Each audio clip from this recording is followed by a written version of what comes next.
বাংলাদেশের অন্যতম একটি রাজনৈতিক দল তারা তাদের নির্বাচনের প্রচারণা শুরুই করেছেন আচরণবিধি লঙ্ঘনের মধ্য দিয়ে।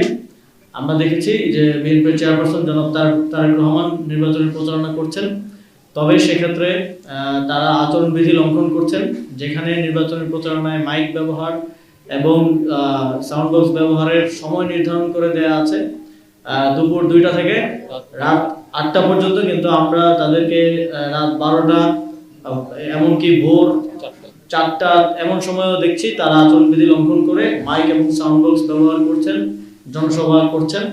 আমরা নির্বাচন কমিশনকে আহ্বান জানাবো এই ধরনের আচরণবিধি লঙ্ঘনের ক্ষেত্রে যখন একটা পার্টির সর্বোচ্চ পর্যায় থেকে আচরণবিধি লঙ্ঘন করা হয়, এটা আসলে ইঙ্গিত করে যে এই নির্বাচনে এবং অন্যান্য সকলকেও উদ্বুদ্ধ করে আচরণবিধি লঙ্ঘন করার জন্য। আমরা ইতিপূর্বে দেখেছি নির্বাচন কমিশন একটা ব্যাখ্যাহীনভাবেই আমাদের আহ্বায়ক সহ আমাদের দুজন প্রার্থীকে শোকজ দিয়েছে, কিন্তু এভাবে স্পষ্ট আচরণবিধি লঙ্ঘনের পরও যখন নির্বাচন কমিশন কোনো ধরনের ব্যবস্থা নেয় না, তখন আমরা আমাদের পূর্বের যে অবস্থান নির্বাচন কমিশন সম্পর্কে সেটা আবার পুনর্ব্যক্ত করতে হয়। নির্বাচন কমিশনের যে সক্ষমতা নির্বাচন আয়োজন করেন এবং পক্ষপাতহীনতা, সেটা প্রশ্নবিদ্ধ হয়।